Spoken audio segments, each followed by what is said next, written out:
तेव्हा आपल्या देशाचे मेजर ध्यानचंद ह्यांचा हा जन्मदिवस आहे आणि ते हॉकीमध्ये जादूचे किमयागार आहेत. त्यांच्या जन्मदिनाच्या दिवशी आपण राष्ट्रीय क्रीडा दिन म्हणून या ठिकाणी साजरा करतो. या राष्ट्रीय क्रीडा दिनाचं सेलिब्रेशन करण्यासाठी मी आणि दादा या ठिकाणी आलेलो आहोत. या निमित्ताने आम्ही महाराष्ट्रातल्या अनेक खेळाडूंना राष्ट्रीय आंतरराष्ट्रीय दर्जावर किंवा पातळीवर खेळलेल्या खेळाडूंना बक्षिसं वाटपाचा निर्णय घेतलेला आहे.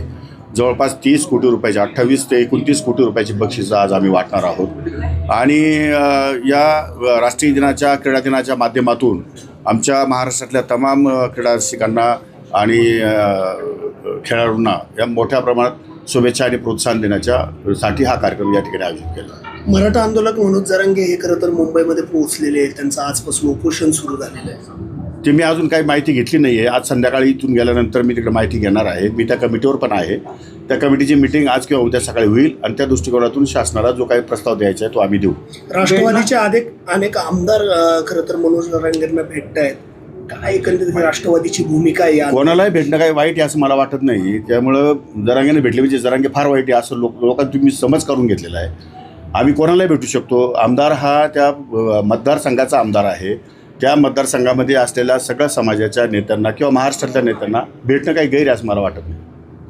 छगन भुजबळ आजही या आंदोलनाला विरोध करताना पाहायला मिळतात.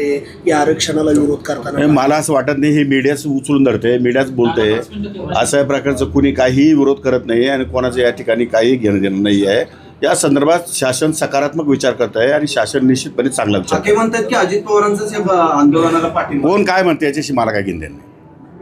तुम्ही सगळे भेटणार जाऊन जरांगेंना उद्या वगैरे काय आहे सरकार? अजून काही ठरलेलं नाही. अजून कमिटीची मिटिंग आमची एक 5 मिनिटासाठी झालेली इंट्रोडक्शन. अद्याप विषयावर चर्चा व्हायची आहे. चर्चा झाल्यानंतरच निर्णय सांगता येईल तुम्हाला. आज काय सांगता येईल, अध्यक्ष वेगळे आहेत. मला आज 1 दिवसाची मुदत दिली होती, त्यांनी अजून दिवस. पण अजून मिटिंग आमची झाली नाही. आज संध्याकाळी मिटिंग होईल किंवा उद्या सकाळी होईल.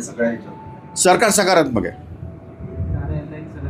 ओके. चल ओके.